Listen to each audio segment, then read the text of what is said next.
What I learned, thank you for having me. What I learned is that what's happening now has a very long history. And the first Chinese American men came with the gold rush in 1849, and they were immediately hit with a special extra foreign miners tax. Actually, that tax supported half of the entire California budget for about 10 years. And then it was followed by a sequence of anti-Asian, anti-Chinese acts. And the one I've been thinking about most is the Page Act of 1875.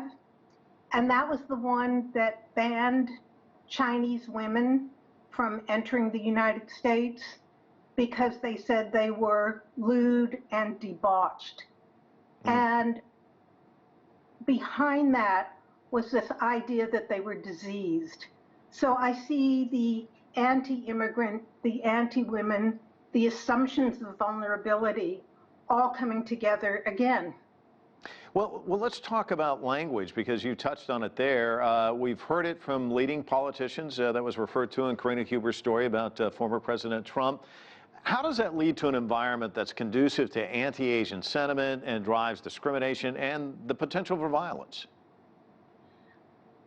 Well, there are many ramifications of this. There's a lot that comes downstream from this. The first, of course, is immigration and bans on people entering the country, which makes people susceptible to being trafficked. We know very little still about the women who were attacked in Atlanta. It's taken almost a week to even find out their names. We don't have all of their names. And so they're in a very precarious situation. We don't know if they're documented or not documented, and to what degree the spas were involuntary and in the sex trade. So there has been a long tradition of targeting Asians and Asian women as vulnerable. It's a tradition that's actually untrue. The Chinese people filed the first lawsuit for reparations in this country. They ordered arms from China. They organized the first general strike, but they are set up as victims, as passive. And we see people now, like the women at the spa, who are now scared to come forward. Jean, I watched a presentation of yours from 2007, and you said this, there is more documentation of Chinese American history and less history written of it than any other group. And I'd like to ask you why that is, and how does that dovetail with, of course, that statement credited to Churchill back in 1948, where he said, those that fail to learn from history are doomed to repeat it. Is that what we're seeing now? Well, I think history comes out of particular moments, and one of the moments we're coming out of now is the racism under the Trump administration, the targeting migrants at the border, separating families, the detention centers.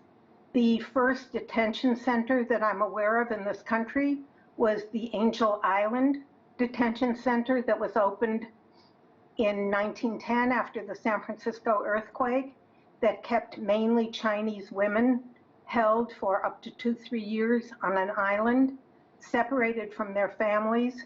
So we have patterns for what's happening now.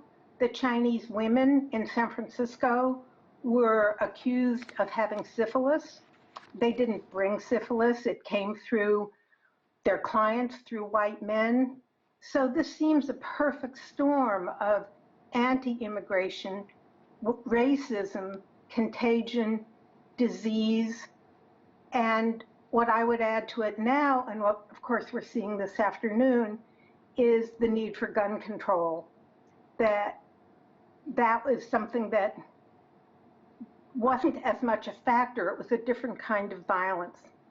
Jean, you talk about history. At some point, you see a receding of events. What can happen to actually kind of curb the tide? Because back when you looked at history, obviously at some point, there are changes inevitably. What can happen now to reverse this?